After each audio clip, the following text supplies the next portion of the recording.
had your chance and then you blew it. That is the most absurd statement of the year. Nice. Nice. Oh, baby.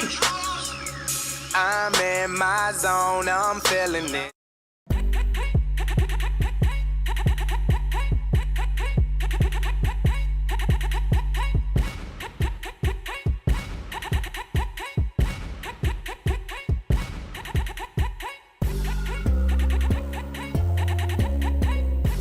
Live from Rock Solid Studios in Granite Falls, it's time for MinneZona Sports, live with DJ Matty C. and Paul the Shield Vold. And this is MinneZona Sports Live. We are back. Yes, episode 120. 120. Yeah, it is wow. Wow. And without further ado, I'm your host, DJ Matty C, a.k.a. Matt Kelly, a.k.a. Kelly, a.k.a. Matty C, etc. One last time from Rock Solid Studios in Granite Falls. But without further ado, we have to introduce our guy, the Shield, from Woods and Shore Studios in Aiken, Minnesota, Paul Volta. Shield, what's going on there, Shield?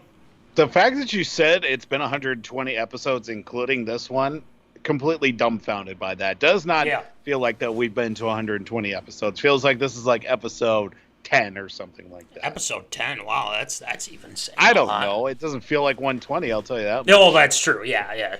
I mean, you could very well say that, but like I told you before the show too. I mean, even 100. I was like, 100 seems like it was like 2 weeks ago or 3 weeks ago, things like that. But yeah, no, I feel you, man. But yeah, like I said at the top of the show here, the last time from Rock Solid Studios in Granite Falls, the end of an era. Yes,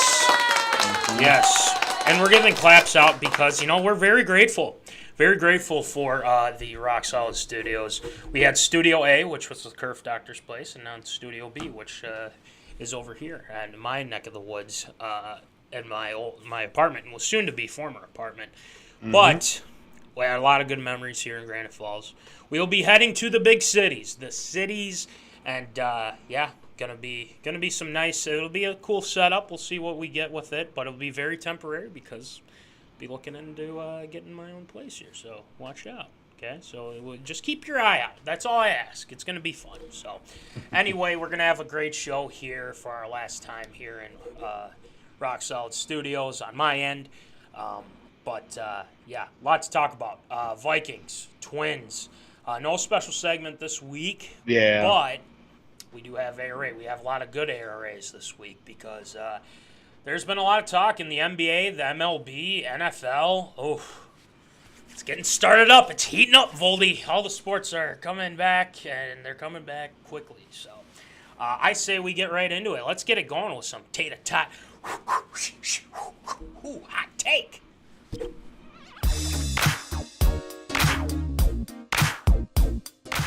Fresh out of the oven, it's Tater Tot Hot Take.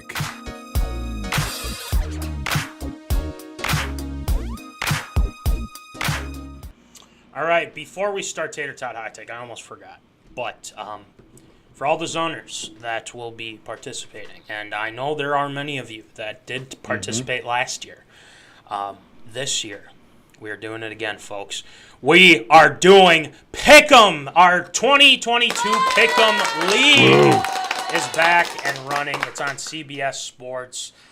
Make sure, for the people that are returning, and if you guys are tuning in here, the people that are returning, make sure that you can get into your account. If you need some help, we can help you out. And for people that want to join, hey, we'll send you an invite, and you can join. It's for free, and you might be winning some stickers, maybe a hat, maybe a shirt. We don't know. We'll see. There's a lot of, as the Curve Doctor likes to say, options. So we're looking forward to doing Pick'em again, and hopefully the odds are in your favor. So we'll see what happens. But with that being said, let's get right to it.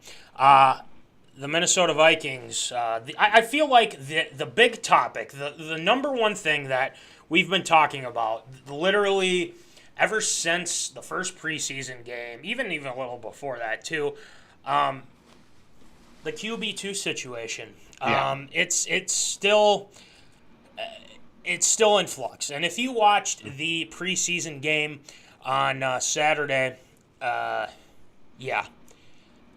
if you were watching, you knew what had to be done because Kellen Mond was not great. 2 interceptions, 87 yards or something like that. There's some good throws. There were some ducks. And then that wasn't only Kellen Mond. I mean, it was Sean Mannion as well. Old Mannion, I think Dylan Kilpatrick said the other day, or last week, I should say. Yeah, it wasn't good for him either. A lot of missed throws, a lot of bad play from backup quarterback. We're gonna talk about this just today, okay? This is the only Viking thing that we'll address. They have the preseason game. We don't know if the starters are going to play or not. I don't know. Who knows? I think KOC's saving them for the first game against Green Bay, which I understand. And I understand that. So, with that being said, Voldy, just based on what you saw in that game, and we'll get to the Nick Mullins thing in a second, and it looks like Nick's got a comment here we'll get to in a second as well. As you analyze the situation, don't you think it's quite clear that something had to be done for sure with this situation? What do you think? Yeah, I mean, the offense has been very underwhelming. Obviously, it is the preseason, but you'd like to think that there would be at least some progression with, guys that are actually out there making plays. Kene Wongwu looked really good. Ty Chandler's looked good, too. There have been some plays here and there from some of the receiving corps, but the sad thing is the quarterbacks haven't been able to get them the ball. There have been short throws. There have been some long throws, a lot of misses, and especially second-half drops and woes that have really held the Vikings back in the preseason. Again, this is all in the preseason, so none of it really matters. But, come a situation, heaven forbid, someone should get hurt, you'd like to think that there would be at least a little bit of some comprehension about what's going on. Nick Mullins obviously getting traded to the Vikings. I was saying about Sean Mannion, though. Yeah. With Mannion, look, he has run himself out of town, basically, because in the 2 emergency starts that he's had the last couple of seasons, I mean, he's shot everything off his foot but his toes because he can't hit anything, is the thing. No. And he's been very underwhelming. Kellen Mond, there are glimpses, but piecing it all together has been the real unfortunate part thus far now into his second full season. But, again, this may be something that takes maybe another season or so to where he can work himself up to being the backup. But right now, I mean, he's not looking very good to the point where you feel confident to have him as your number 2 quarterback. Thus, the situation that led to the Vikings making a move. Yeah, and I want to read what Nick said here, too, in accordance to the pick'em. Last year I peaked in the second half of the season. I'm coming back with a vengeance, fellas. So, just know literally had 1 week that I forgot to make my picks. Otherwise, I would have beaten everybody. That's true. I hate myself for it. That's true. Like I said, you guys, you got to make your picks. And you know what? It takes, Voldy, how long would it take you during, just a normal day? Just what, 5 minutes at most? At most 5 minutes. I'm more of a gut reaction, gun to your head kind of reaction guy. So. And then you kind of think it over. Off the fence, as Coach Bo would say. Yeah. There you go. I mean, and again, with Pick'em, it's really simple. You get your picks in, and hey, if you want to change them before the kickoff, then change them. Go ahead. We want to encourage a lot of people interacting with this because we're going to have a lot of fun with it. And you can beat us. That's the fun part about it. You can beat me. You can beat Shield. It's fine. We get it. It's fun, right? So anyway, let's get back to the matter at hand here, and we'll talk more about Pick'em in the coming weeks. But I'm going to say this about Sean Mannion, then I'll get to Mond. Sean Mannion just needs to be a coach already. And he needs to be a coach quickly because I get why you want to keep him with Kirk because him and Kirk have a good rapport. Him and Kirk, feed off each other on the bench and things like that. But it's just gotten to the point where, like, if Kirk, God forbid, anything happened to Kirk, we're in deep doo-doo. And that's not what we want to have. Now, you want to play it safe with that. We already know the deal with Mannion. He should just be a coach by now and call it good. Kellen Mond, let's get to Kellen Mond. I think a lot of people were pretty peeved at the fact that Zimmer called out Mond a couple times in the media last year and things like that. But technically, I guess Zim wasn't wrong in his analysis and how he's performed. Granted, he is still young. Now, I don't want to come off as get this guy out of town type of deal. I think he just needs to keep developing and working. But the current situation that we are in, we have to have somebody at least with some starting experience and knows what to do in these game situations. Because Kellen Mond, the throws that he made were pretty bad. And he looked like he was happy feet in the pocket. You know, Kirk's done that too, but I feel like he's overcame that. But with Mond, he's 10 times worse. And the thing is, he's so mobile. It's like, use your feet. Go out and get the first down. It's like, well, you don't want to run it too much, right? But you can't just sit there all the time. You know, you can't just sit and then wait to get hit because, you know, he got hit a couple times, but it's not all on the O-line. So he has mobility. He has to just use it. That's the thing. But he doesn't. Don't know why. But Nick Mullins, I like this because we didn't give up a lot. We only gave up a 7th-round pick, Voldy. So it's looking good from that perspective that Nick Mullins, we gave a 7th-rounder. 7th-rounder, nothing. It's nice. And you know what? If he doesn't perform, he doesn't perform. Shoot, we watched him play against us 2 weeks ago now from when we played Las Vegas. Exactly. And, you know, I get why O'Connell and Kwesi made this move because we can't have those guys behind center. And I don't think you can trust them to manage a game if Kirk were to go down. Now with Mullins, he has starter experience. He's filled in pretty nicely, and yes, he's had some really bad games too. But you know what? I give him credit because he's got more experience and he knows what to do in given situations.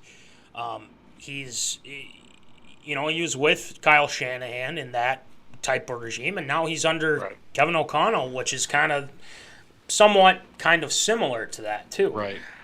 So I feel like this had to be done 100%, and I'll ask the zoners too, but I think he's probably going to be QB2. That's my assumption.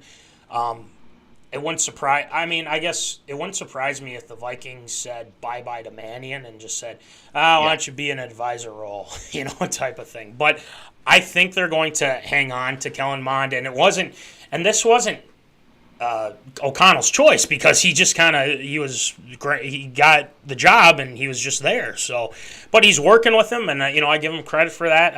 We got to see some more consistency, right? And hopefully in this third preseason game we can see that from him. And then let's see what Mullins has got. He's mobile too. He's pretty good. So, Voldy, do you if we're doing absurd or approved, do you give this trade your stamp of approval?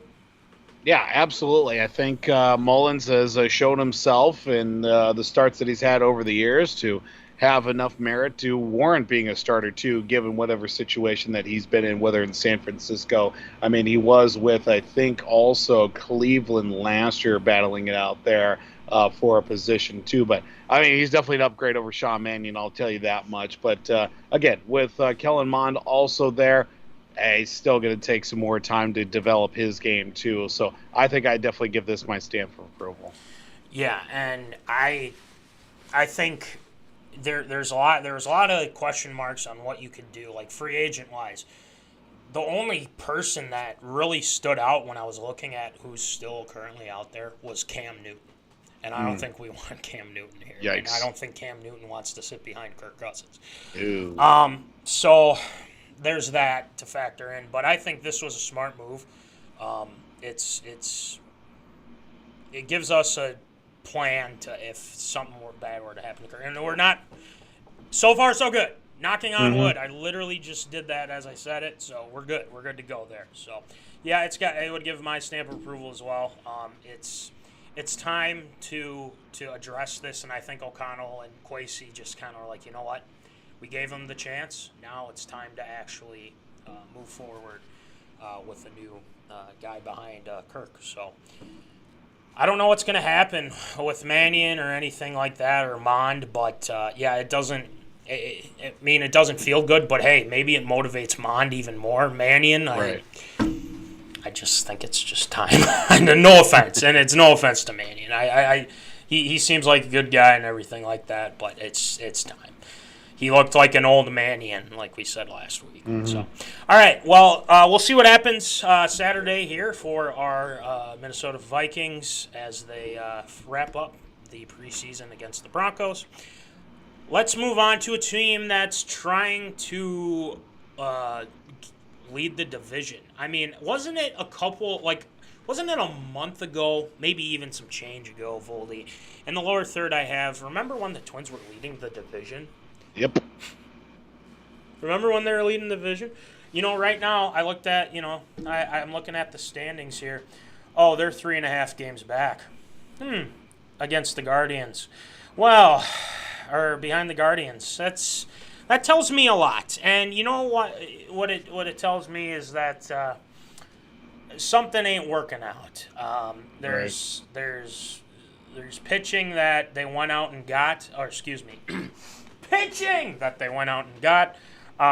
Their hitting's been abysmal too. They got their butts kicked by the Rangers these past couple days, and they played the Astros, and they got their butts kicked again too, and they're playing right now. So there's a lot that's happening here, and I'm not liking what we're seeing. 4-6 in their last 10, but it feels like it's been a 10-11 game losing streak or something like that. But Voldy, I said that they were going to win the division, but it doesn't seem like that's going to happen if they keep going the way they're going. What are your thoughts right now on our Minnesota Twins? It's sad because the fact that they just don't have any offense going for them right now, and everybody just keeps getting hurt. Just seeing that Byron Buxton's now on the IL for 10 days, and he's had his little problems as of late, a couple of, nagging knee injuries, things of that sort too. But also the fact that everybody keeps getting hurt. Luis Ariz is still hitting the ball, but not to the point where obviously it's going to produce a lot of runs because he's at the top of the order. And guys getting hurt like Ryan Jeffers, Trevor Larnach, Alex Kirilloff, even Kyle Garlick too, all that outfield depth now completely gone too. Guys that are coming back or got hurt once again, like Miguel Sano, he's been a non-factor this year, but Carlos Correa also being a guy that's been helpful throughout the year, but not enough consistency to the point where it's been warranted to actually do anything with it.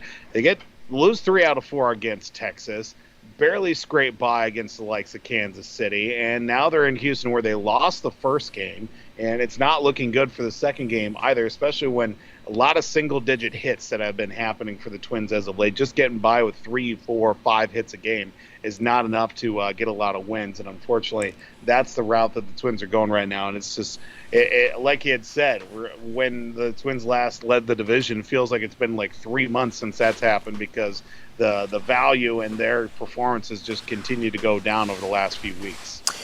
And I want to bring this up too. Their next 5 games, the Astros. They got the Astros today. They have tomorrow. And then they go against San Francisco the next couple here. Not an easy schedule. It's not an easy schedule, and it concerns me. It really does concern me to the fact that what are we doing? I get that there's injuries. I get that. That's fine. But when you're getting smoked by Texas, those last couple games there, and then you go and you take on, the Astros, who, again, very good team. You went up against Verlander last night, and he's, 16-3 right now? I mean, I get that. But I feel like this comes down to the leadership. And the leadership right now, there hasn't been a lot of that. You brought in Correa. He he's kind of supposed to be somewhat of a leader, whereas he's trying to get these guys back on track. You have Baldelli, and I'm still gonna say it, and I hate to say it, but it's true. I mean, I just don't think that the guy is manager material. And I just feel like he's made a lot of boneheaded decisions for this team. And, I just don't think he's the guy to lead the squad. I think they need somebody that can, go out there and get these guys to play, like, above their heads. But when I see him go out there and like argue with umpires, and it's like, oh, he's showing that he cares. He's showing emotion. Usually he's just kind of even keeled and this and that. But dude, you don't need to go out there and argue with the ump every freaking time. I mean, it's been like how many? Oh, and guess what? They Astros just homered right now. Altuve just homered. Twins are down 1-0. So here we go again. Of course they did. So I look at, yeah, of course they did. And I look at this and I say, this is a clown show. I'm sorry. Yeah. This is a clown show. And Wes, I still think there's a reason why our pitching coach, Wes Anderson, left. I think there's Wes Johnson, I believe. Right? Russ Johnson or Anderson? Yeah, Wes Johnson. Wes Johnson. Left. And he's like, oh, it was a good opportunity. Yeah, no, there's something going on. And I think we're going to find out sooner or later. But the bats aren't coming on. Someone needs to take the bull by the horns, and I don't even care if it's Baldelli. If it's Baldelli, fine, whatever, don't care. But someone needs to take the bull by the horns with this team and say, we need to turn this around now before we get in trouble here these next couple months. The end of the month, we're going into September. I mean, you have to get going here. You're 3.5 games behind Cleveland right now, the Guardians, and you haven't done anything to help your cause with this team. And yes, you have injuries, yeah, but I don't care. Figure out a way.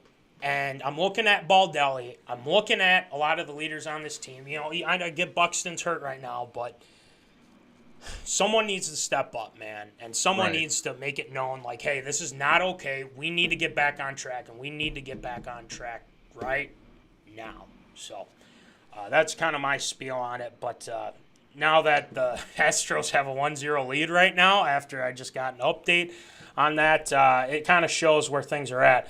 But, there's some good to this. And the reason why I say that is because who's been playing really great, and he had a bad outing against Texas, but you know how it is.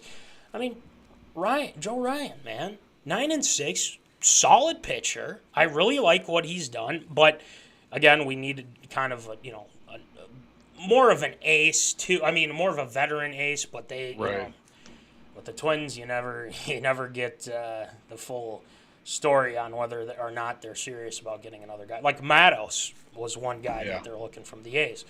But it just tells you, like, this team's just, you never know what you're going to get. It's the happy to be here Twins. We've said this numerous times. And, Trevor Molly, he's on the IL. Winder's on the IL. Stashak, 60-day IL. I mean, it keeps adding up. Paddock, still there, still there. It's disappointing. But, Voldy, let's ask the zoners here, too. Can they come back? Can they retake the lead of the AL Central here? I mean, what do you think? Can they do it, or are we just going to be dead in the water here?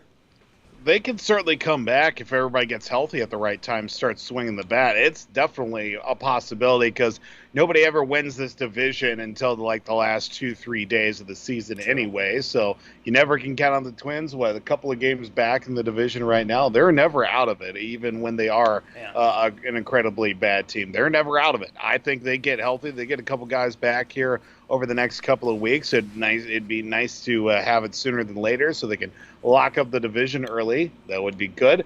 But if they get the right guys back at the right time, if Buxton can stay healthy through the rest of the season, I mean, that'll certainly a big help and at least get them a fighting chance. And a couple other guys too. I just want to shout out to Gio Urshela. I mean, he's definitely had some great games. Miranda is a guy that's kind of come on pretty quickly here. Arise, of course, but yeah, like you said, I mean, Larnick, Kirilloff, Garlick, Sano, Royce. Well, we knew that. Ryan Jeffers. I can't believe Jake Cave's still on this list. Yep. That's just that's. Now we're glad we kept him on the roster. That's for damn sure. Yeah. Well, at least we have some depth. But yeah. Anyway, we'll see. You know who's also nipping at the heels is the White Sox too. So you have to factor that in. You have to factor the whole wild card situation there too.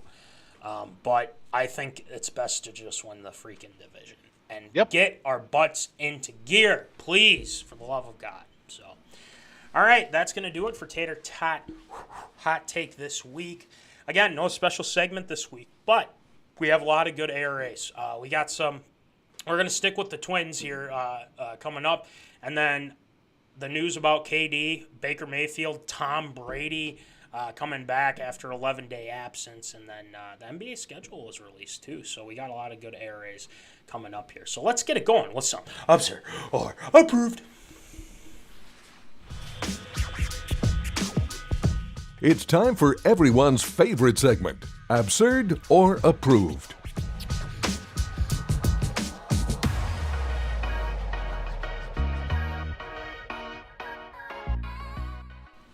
All right, it is time for Absurd or Approved. So, Voldy, why don't you rattle them off for us, please? Oh, like the Twins offense, I'm a little sleepy here right now. But talking about those Minnesota Twins, as we just got done talking about in depth, of course, the Twins are down in Houston, the former stomping grounds of current Minnesota Twins shortstop Carlos Correa, as he was asked in a pre-contest press conference before last night's game if he would ever consider or see the possibility of returning to Houston to play for the Astros. Again, Carlos Correa was quoted as saying, "Right now I see myself playing for the Minnesota Twins for a long time." Of course, the Twins do have control of Correa for this season, and I believe maybe even next season, or at least there's an option or some sort of opt-out clause to where he can opt out of the contract that is currently in place with Carlos Correa, unless that big extension that I thought maybe was happening, and yet it somehow has not happened with Carlos Correa, is still out there on the table. But do you think it is absurd or approved that Carlos Correa being in a Twins uniform longer than being with the Houston Astros to start his career? Yeah, I really had to think about that because, I mean, this has been brought up. I think it was either before the season or maybe it was during when we were wondering, like, oh, is he just joking around or is he just saying, is it just, trying to not cause any controversy? But I don't know. It kind of, to me, it seems like it is genuine right now with Carlos Correa that he does want to stay a Minnesota Twin, which would be great. I like that. But I think a lot is there's going to be, they have to show us something. And what I mean by that is they need to show that this team can be led by him, or it is Buxton's team. Let's be honest, it is Buxton's team, but that he can be the good contributor. And to an extent, he's been okay, but at the same time, it's kind of like a uneven thing. But I think it's possible. I really do, because you have a talent like that. It's hard to give up somebody like Carlos Correa. But then again, I keep thinking to myself, and I looked at the comment under the article that somebody said, well, 60 days is still a long time, so he's not wrong. So there's that. But I thought that was pretty funny. But this is a tough one. I'm going to say at this point, yes. And why I say that is because you keep fans intrigued by having him in the lineup, having him with the organization. And I think you can do a lot of good things. Now, the question is, what are you going to do when you need to get some pitching, which is coming up here too? So if you're going to invest money into Correa, then great, that's fine. But you also got to look at some other needs too. But I'm going to say stamp of approval, but I'm still hesitant. Hesitant because this could flip over on us and the Twins could be like, well, we're not going to pay that much, blah, blah, blah. Classic Twins move, classic Pohlad move, I should say. So I'll give him my stamp of approval. I think he's starting to become a fan favorite. And, if he lies to us, well, it wouldn't be the first time definitely wouldn't be the first time. A player from Minnesota that said, I want to be with Minnesota long term, blah, blah, blah. Well, it didn't turn out that way. So, yeah. Stamp of approval. I'm a little optimistic. So, Voldy, what do you think? Thinking about the long term, the Twins, I think, are definitely a more viable option with the situation Carlos Correa, because I feel like when he left Houston, he could see the writing on the wall, because they still have players there that can still compete, but they're starting to get, if they weren't at their peak already, they're starting that downslope of their peak into their careers too, and starting to hit the downturn too. But hey, Astros are still competitive in every sense too with that pitching rotation they've got. They've got some young guys coming up that can contribute, but compared to what the Twins have, I wouldn't be smart if Carlos Correa didn't stick around with the Twins too. Will he play longer in a Twins uniform compared to Astros uniform?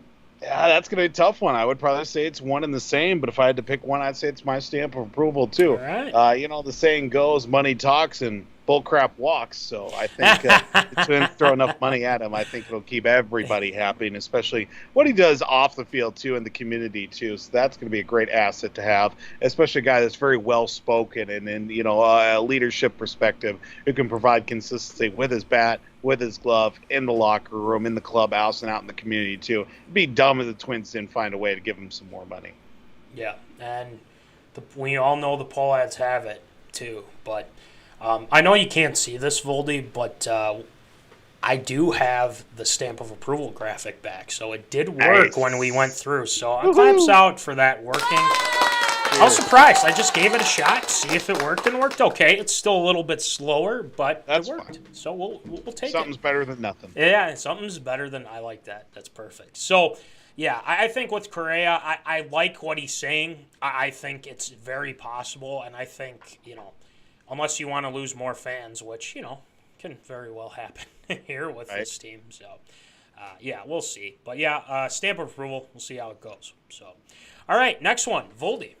Well, it looks like that Kevin Durant, KD, is going to be staying in Brooklyn, as reports did come out as of yesterday that Kevin Durant is staying in Brooklyn, according to a statement from the Nets, talking about how the general manager, that being Sean Marks, spoke with Kevin, as well as Steve Nash, head coach, and the governors of the Nets, saying that they have agreed to move forward with the partnership and focusing on basketball with one collective goal in mind: to build a lasting franchise, to build a championship, to bring a championship to Brooklyn, as Durant initially asked for a trade back in June, but reiterated that desired with a meeting with the governor, one of the governors for the Nets, and Joe Tsai. Eventually did lead to, some tasteful words that were exchanged between all parties, but it seems that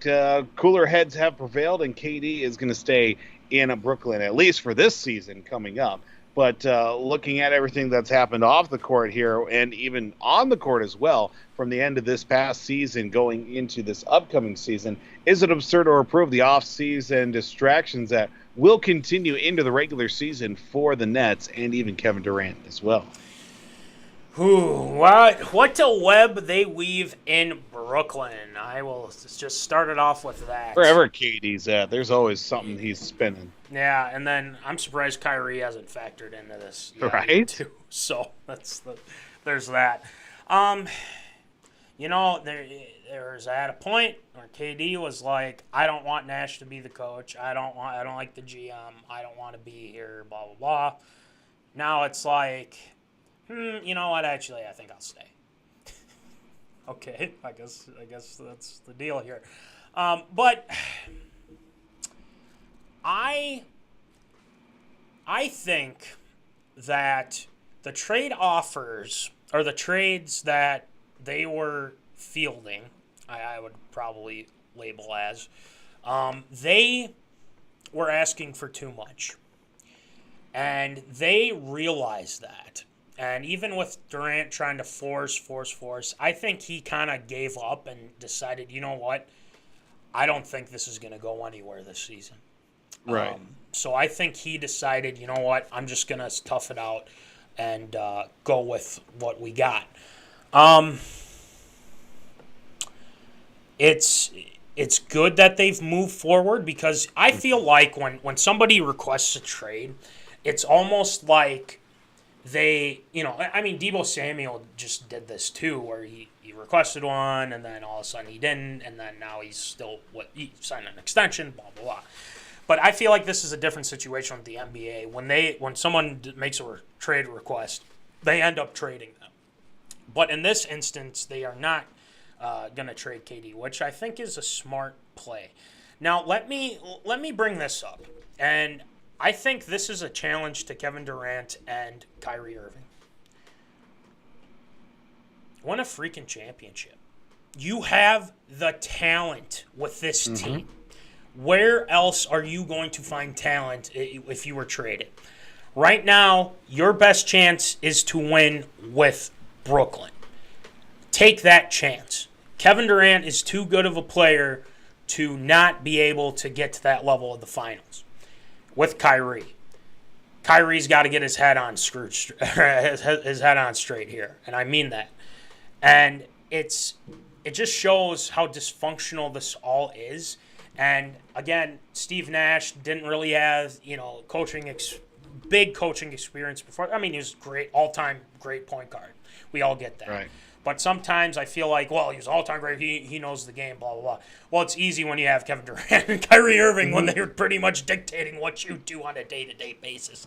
So it's just a weird situation, and especially with the trade, what they were asking and whatnot.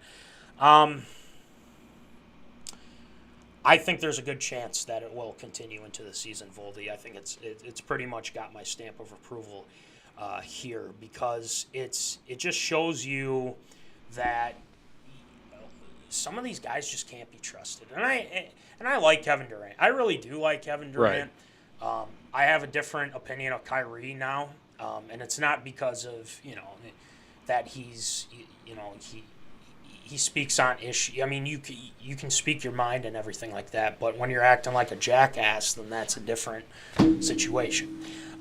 So yeah, I would. It's got my stamp of approval, because we saw what happened in Golden State when they won the rings, and then him and Draymond are going at it. There's a disconnect there, and then he ends up leaving. So I think there's a very good chance of that. I give it my stamp of approval. I just don't see it being absurd, because there's always that thought in the back of your head that there's something going on. But before I get to you, Voldy, I want to get to our zoner, Dylan, our guy. Voldy, we were talking about this before the show. Sorry I'm late. Thoughts on Luka Garza signing? Don't worry about it if you're already touched on it. Well, I guess we technically did before this, but we can. Yep. Hey, I like it, man. I think he's a good big guy. I think that he'll compliment Cat. Yeah, stamp of approval. I know he's an Iowa guy, so I figured that you'd like that. But yes, no, it's got my stamp of approval, man. I think it'll look pretty good for the Wolves here. Add some more big bodies. We'll see what happens. Rudy Gobert, Garza, Cat. Let's go. So, Voldy, what do you think of this KD situation?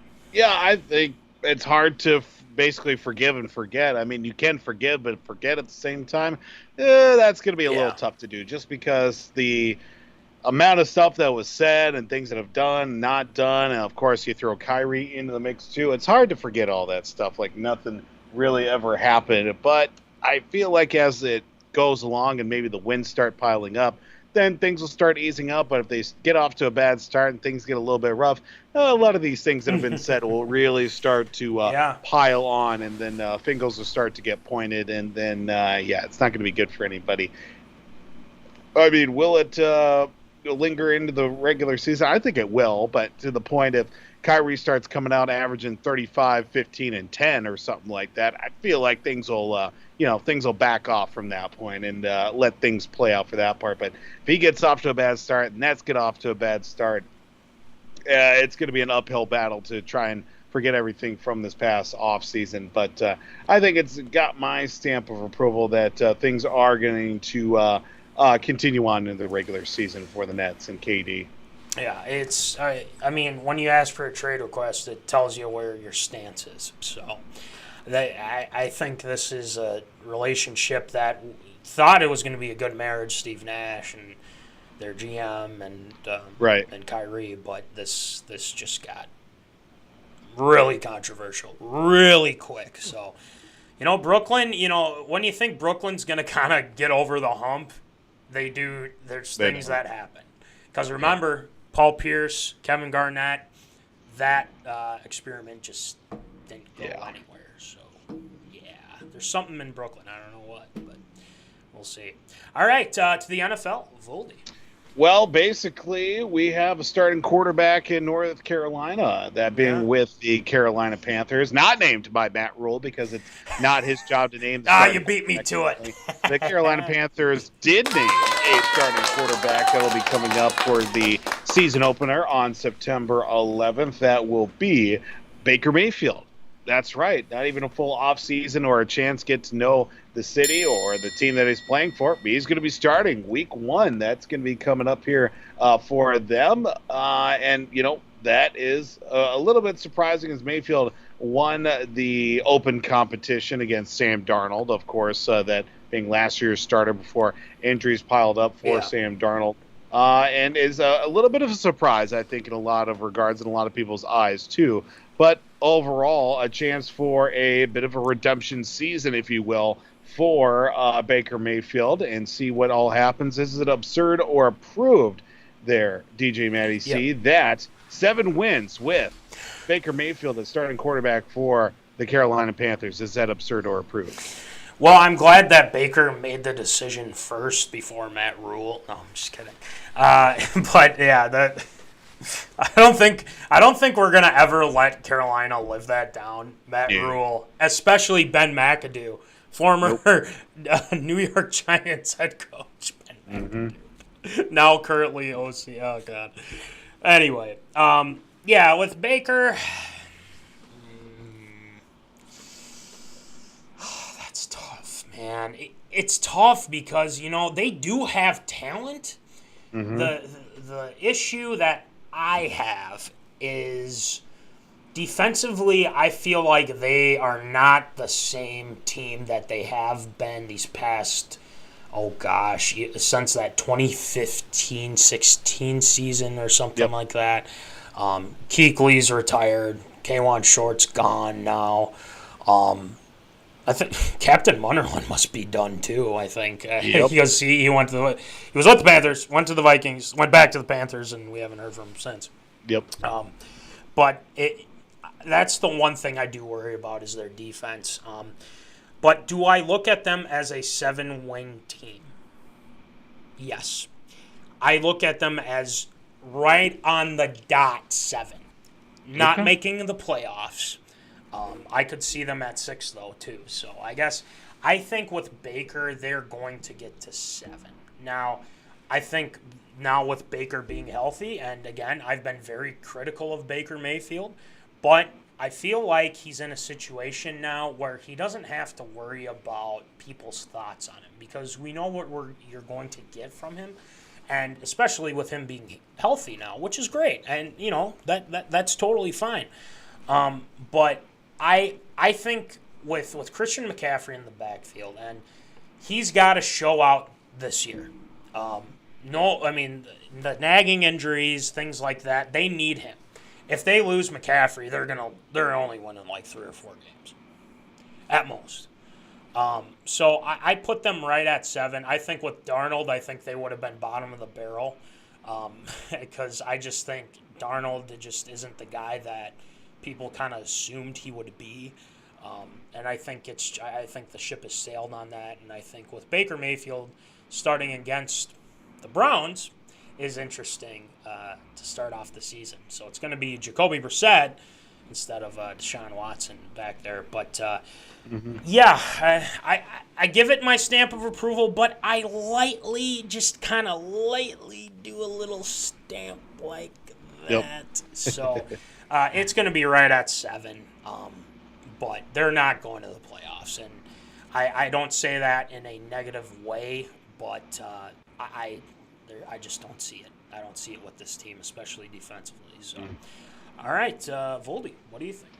7 wins is definitely the benchmark for Carolina this season. Whether it's all going to be with Baker Mayfield, I don't think so. I just don't think that a whole season of Baker Mayfield, maybe put him at 5 wins and maybe get a scrape win or 2 with Darnold and or PJ Walker if he's still on the team as well, or if they need to bring him up from the QB3 role as well. Yeah. But 7 wins is definitely that total mark that I'm putting Carolina at.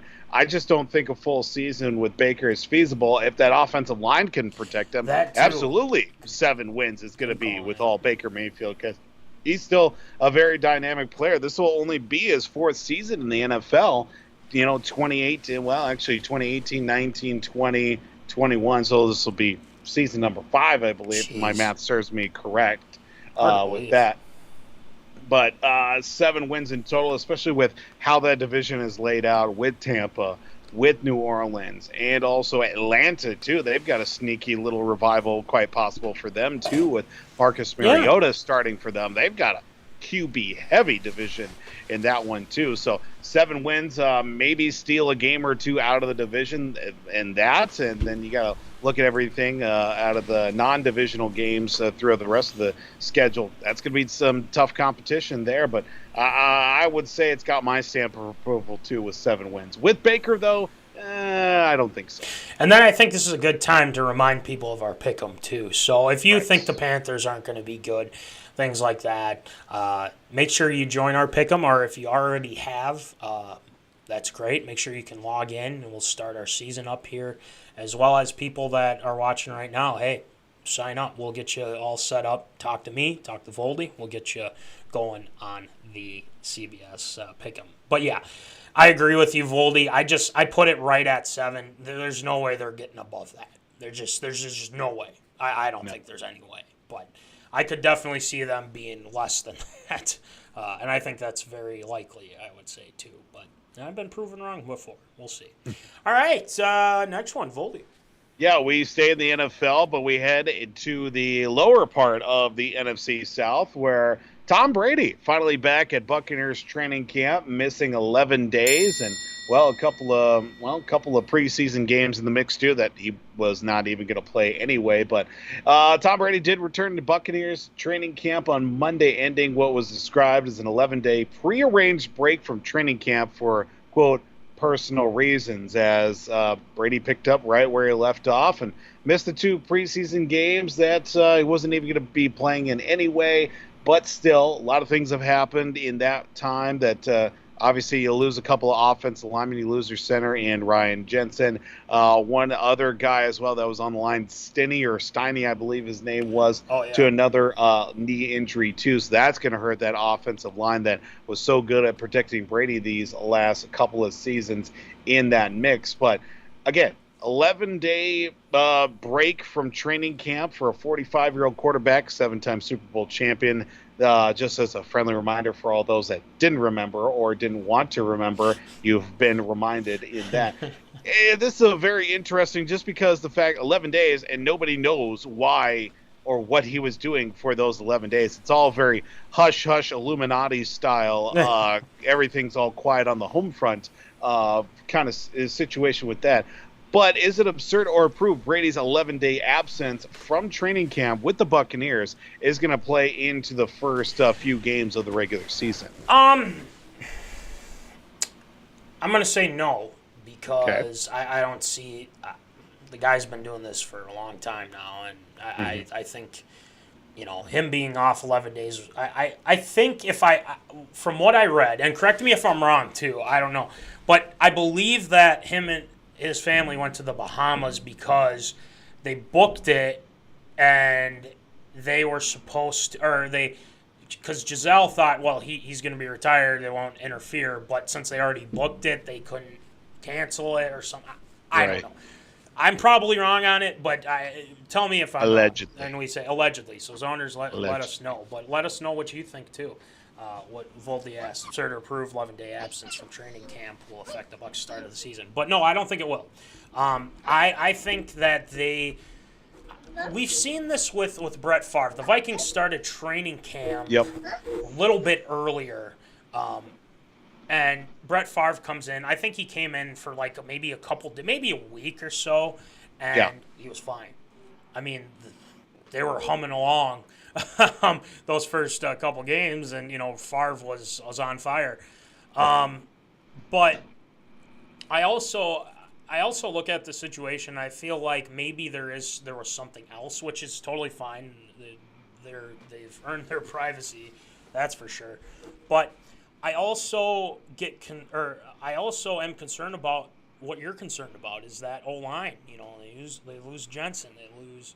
You still got Wirfs. I really have enjoyed watching Wirfs play. I think he's a stellar tackle. But I get concerned about that because Brady is a guy that, he does get the ball out quick, but sometimes, that first option isn't open. So what does he do? You got to be able to run the ball. So having playoff Lenny, guys like that'll help. Hopefully the running game can get going. Defensively, hopefully they made their adjustments. Seems like Todd Bowles wasn't too concerned about it himself. So yeah, I think it's absurd. I think he'll be fine. They'll be humming right along. They're definitely at least the playoff team. Coming up here. So, I think it's absurd. I think it'll be all right. Voldy, what do you think? Yeah, I don't really see this as much of a concern. And, all those alleged activities that he was doing, whether it was a family vacation or if he was going to be on The Masked Singer as well, that was another rumor that's been floating around, too, that seems to be getting a little bit more traction as of late, which I don't get. I mean, I don't know how good singer Tom Brady is, but if they had Gronk on there a couple seasons ago, I don't see why Tom Brady couldn't put in some sort of costume and show up on The Masked Singer. But I don't really see this as much of a concern. If anything, it's just really going to help him out too, rest-wise early on, because going through training camp, you take your bumps, you take your licks here, and there's some long days and a lot of long drills too. But 45 years old, I think he'll be just fine. And the offensive line, that's going to be the thing. And consistency beyond receivers 1 and 2, and also the tight end position, because you have Cameron Brate back for them. You don't have Gronk anymore. O.J. Howard is now in Buffalo too. So who's going to be that second tight end or another receiving threat for them?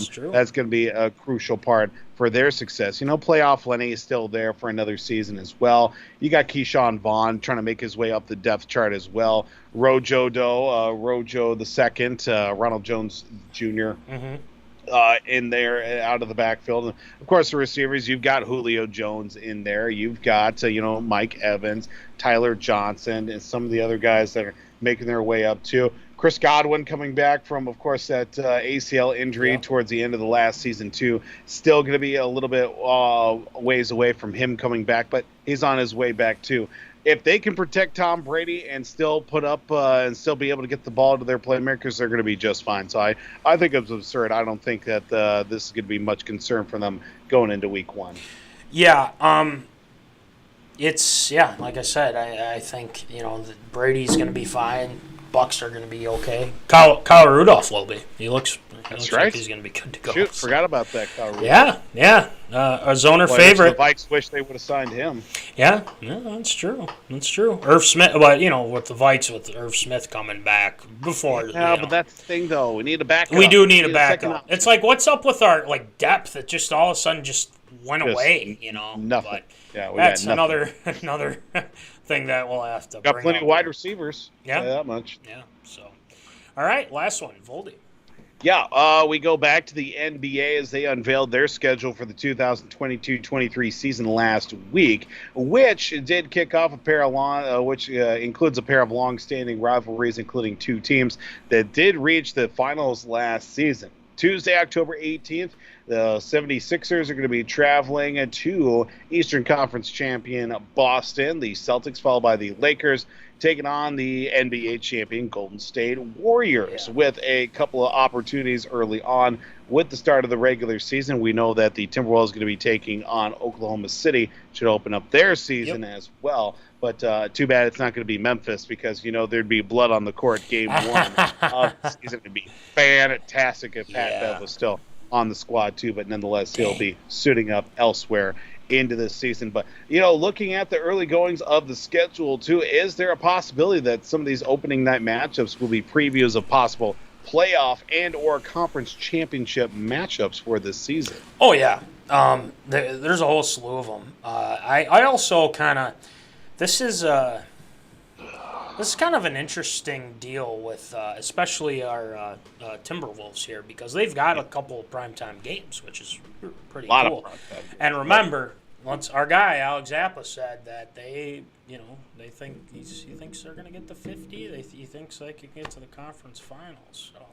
So I'm not saying that they will. I'm not saying that the Wolves will. I'm just saying, but. There's one matchup that I think is definitely another rematch per se. The Heat and the Celtics of the conference finals there, I think, is very possible. Yes, I know, Jimmy, the whole deal, but still, I think that's going to be a potential rematch, especially because I think, if I'm not mistaken, only on Friday, which feature Thursday, so that one. The Nuggets and the Warriors with Jamal Murray coming back, I feel like is another one that you can chalk up as a possible conference finals deal, because the poor Nuggets. I mean, they just got riddled with injuries right as the playoffs started, and it was tough to come back from that. And all that being said, but I wouldn't sleep on the 76ers. I feel like James Harden has really kind of taken it to heart about how he didn't play as well as he thought he should have, and I think Embiid's going to come back even stronger too. So that's another matchup to look at. Obviously it could, or Lakers Celtics, I think, is another one that's going to be played on the 28th here. Yep. That's a potential. I mean, not saying I don't think the Lakers are going to make the finals, but with LeBron, there might be some deals that are made here coming soon. We'll see. The Grizzlies, that's another team. That's another team that I think is going to be hungry again. And I think with the Wolves getting Gobert, that's going to help with their situation going forward. I would chalk a couple of those up there. I think with the news of Oklahoma City with Chet Holmgren, I don't see them doing much again this year. Right. But that's just my thing. But yeah, there's a lot of them. I think the Warriors. So yeah, Warriors and Nuggets, I think, is one that is good potential. And then I'll go Celtics and Heat coming up here with the Eastern Conference. So yeah, it'll be interesting. I really like what I've seen from the Celtics too, especially this past year and getting to the finals. But Warriors are going for that crown. And we talked about the Nets before. I don't know. It's hard to say with them, so we'll see. Voldy, what do you think? I think there are some potentialities for some good conference matchups here for the season that is vastly approaching, or at least it will be mid-October for the start of the NBA too. Obviously, it is Golden State's title to lose since they are the crowning champs, and well, don't lose anybody or yet to make any big splashes or any moves for off season and the start of the training camp, whenever that's going to be coming up here for the NBA. Lakers, we'll see. We'll see how things kind of shape up for them. LeBron fully healthy, I think that's going to be another interesting one, and hopefully that will provide an opportunity for hopefully another chance for LeBron to win another title. We'll see about that. Boston, I think last year, I don't want to say it was so much of a fluke, but everything kind of came together at the right time for that. So let's hope that they can make it back-to-back appearances in the NBA Finals, and hopefully this year win the title as well. But no, there are definitely a lot of good matchups in there. Who knows what I'm looking down the list here. Memphis, who knows what John Morant's going to be able to do with that group that he has. The Knicks, I'm not putting a lot of stock into the Knicks this season. Oklahoma City, another rebuild year for them. Yep. New Orleans, let's see if Zion gets onto the court this year. That would be nice to see because he is good for the NBA. I will say that much. Oh, and sure. I look forward to hopefully seeing him on the court very, very soon. The Nets, we'll see what happens. Ben Simmons, if he wants to play this season or not for the Nets, and hopefully that gets a chance. Hey, look, let's not sleep on Milwaukee either. Let's not sleep on what they've got coming up here too. If Giannis, after that 1 year that they win the title, and I don't want to say they had a down year, but not as competitive as they were 2 seasons ago. So let's see if they have a bounce back year for Milwaukee or not. But certainly will be a very interesting season lying ahead for the NBA. And a lot of questions about Giannis' future, too. I'm glad that you mentioned about that, too, because there's been a lot of some weird stuff going on. But I don't know. I feel like Milwaukee's kind of found their franchise with him, and it's like I would invest. I mean, if he's going to be that good, but I don't know. I try to keep him happy. So we shall see. A lot coming up here in the fall, so I'm looking forward to seeing, maybe watching a game or two. Obviously, there might be some other things going on, but that's besides the point. Great job with ARA this week, Voldy. And, thank you, sir. Yeah, we got some Shield shout-outs coming your way. The last Shield shout-outs that will feature here in Rock Solid Studios, but it will continue as we go forward here. So let's get it going with some Shield shout-outs. Shield shout-outs.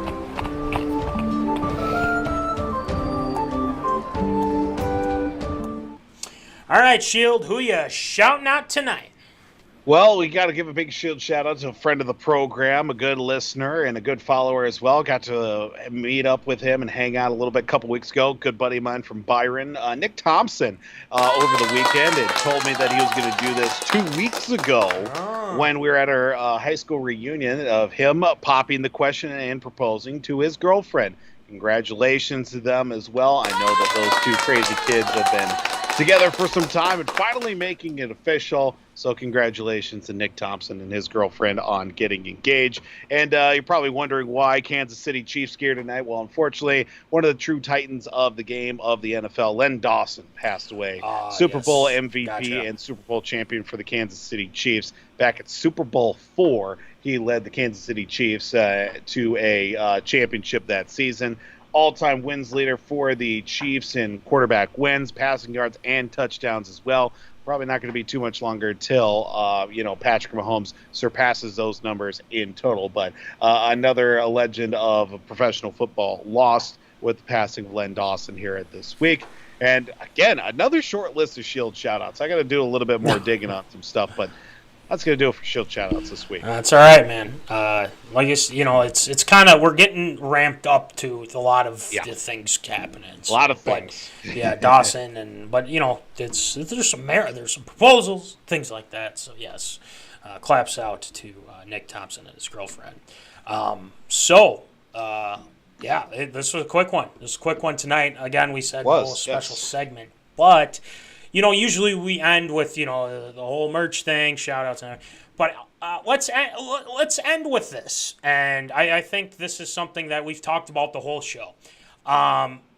This this, folks. The Pick'em. Join, please. Yes. You don't have to pay anything. It's free. You just say, hey, I want to sign up. I want to win some MinneZona merch. I want to win a sticker. I want to win when you guys come up with a shirt or a hat or things like that. You have an opportunity to do that with this NFL Pick'em. Okay, this MinneZona Pick'em, and we have to give claps out because I think I did this when we did this, but claps out to our former champion, Jack Vickers. Vickers won last year, and he's the co-host of the Victorious POD, so they'll have some fantasy football stuff coming your way too. So make sure that you guys get that going. And we're gonna have specific weeks where we give out MinneZona merch, and at the end you'll get a bundle, man. And the bundles are just awesome. I mean, it's and you never know what might pop up. You never know what might pop up. So we'll be talking with Jimbo about how we want to take care of that and things like that. So, but we'll see. Dylan says, I want to join. Good. We can get you set up. You send us a message to talk to me or talk to Voldy. We'll get you set up. I'll send you a post link. it on the socials medias. Yes, on the socials medias, exactly. I also want to make you some designs for stickers, etc. Hit us up, man. Hey, we love it, man. We love it. We love it. But I'm glad he brought that up because guess what? We do have stickers. These are what the stickers look like. We got the small bumper stickers. They're fantastic. We shout out to National Fleet Graphic, Crown Rental, Tyler Knutson for helping us out with that. And then again, Dylan, if you want to make some designs, we'd appreciate it, man. We love it. So make sure you check those out. $2 for the small ones. $3 for the big ones, and we have hats. $20. We got hats. $5 shipping. I know some of you are just like, what are we doing? I'm going. I don't want to commit. No, you're gonna commit. It's 5 out of 5 stars. The limited edition shirts still available. 2 extra larges still, if I'm not mistaken. So if you want one, we have them available. $20, $5 shipping. We can hook you up. And then our regular shirts, which I have, it's too far out of reach. Just kidding, I got it. Our shirts, $20, $5 shipping for the awesome MinneZona shirts, so we can get those to you as well. But if you want to be like, I want to take my chances in the Pick'em, you go right ahead. And then also, shout out to our guy, W2 Performance, Will Rattel. Doing some awesome things. He's posting videos daily. Check out www.w2performance.com for his stuff. Check out Jack O'Keefe, Jack's Junkyard. Check out Breaking into the League with Sam Gabrielli, Ryan Martin, available on Spotify, Apple Podcasts. And like I said before, check out the Victorious POD with Panic Man, Ryan Walters, and Jack Vickers. They are going to be starting up here with fantasy football, and we can't wait. Because speaking of fantasy football, we got a lottery to get to. So we'll be going with that. But an awesome time that we've had here in Rock Solid Studios in Granite Falls. We are going to miss it, and I salute the studio that we've had, the lights that we've been able to put, the flag that has been added, and it took a while. But we got it. So we'll be going with that. We got the, like you said, got the dustpan. We'll be adding the jerseys, things like that. So I'm excited to show you what it looks like coming up here. But we are off next week. I'll be starting up, the new gig and everything. So we'll be busy with that. But we will return. I will be figuring out a name for the new studios. So it'll be good. But thank you to Rock Solid Studios in Granite Falls. We appreciate you. Except when it was cold when we did all that footage and things like that. But we can't control. That's Minnesota in a nutshell. So not Granite Falls' fault. So anyway, that'll do it for MinneZona this week. And, as always, like we say, remember, folks, keep in the zone. Holla. Thank you for watching MinneZona Sports Live. Join us Wednesdays at 7 p.m. for live show broadcast. And as Voldy likes to say, follow us on all the socials medias.